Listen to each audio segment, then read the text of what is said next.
Little-known Welsh non-league team Ton Pentre have never previously reached the first round of the FA Cup and understandably want everything perfect for the visit of Cardiff City. Richard, what's the goalmouth like? In good condition. This is good condition. Yeah. It's a quagmire. How can you find your feet? Not very well, as you can probably see.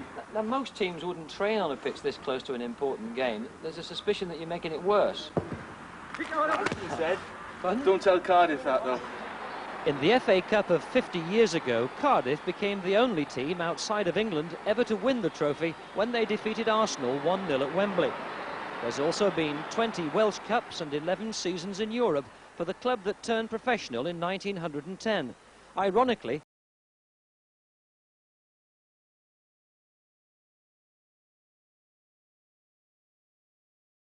defeating this Ton Pentre team 3-2 in their first ever competitive match.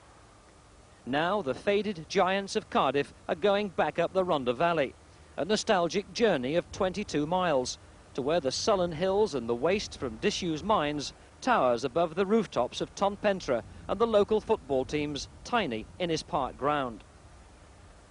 They say the best view of the ground is from the train as it arrives up from Cardiff. And a close examination of facilities certainly makes you wonder how on earth 6,000 people once watched a cup tie here in the 60s.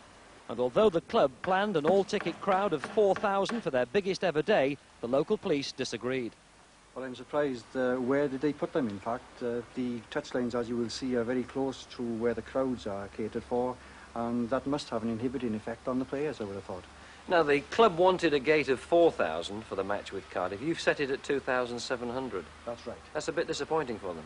It must be, but when you look at the ground, you will see that there are no physical barriers that we can use to segregate the city supporters from the local supporters. Therefore, we have to curtail the crowd so that we can do it physically by police presence. What was your reaction when you saw that Ton Pentre had drawn Cardiff in the FA Cup and that Treorchy had drawn Cardiff in the Welsh Rugby Union Cup? I wished, in fact, I'd been a betting man, because if I could have had that double up with odds early in the year, I made myself a few bob, I think. The visits of Cardiff football and rugby teams to the neighbouring villages of Ton Pentre and Treorchy has understandably aroused the passions in these Welsh hills.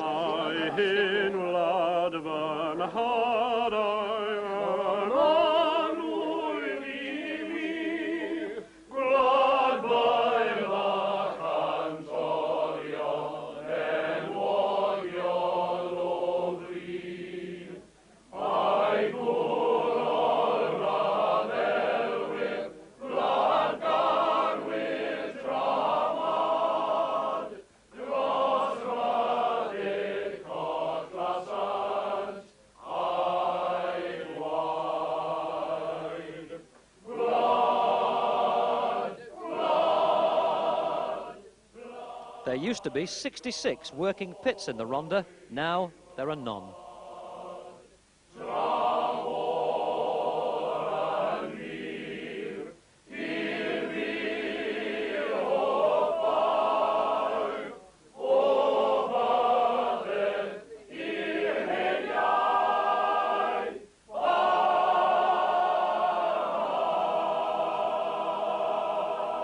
The miners who used to make up the local teams are now white-collar workers like insurance agent Gareth Bees, scorer of 14 goals this season for the Ton Pentre team that's managed by the local plumber, Des Bartle, himself a former non-league goalkeeper.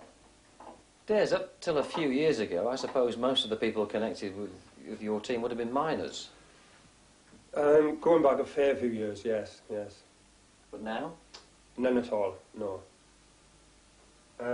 Most of the team are, like myself, either plumbers, two of us are plumbers, insurance agents, factory workers, and the like.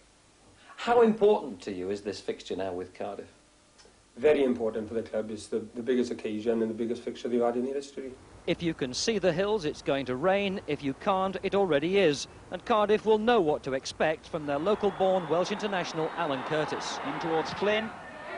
And it very nearly breaks to Curtis. It does break to Curtis. And Curtis makes sure. Curtis popped in this week to examine the facilities at Ton Pentre. Needs your wellies on, don't it? Yeah, should be done, yeah. Quagmire. Doesn't look too good.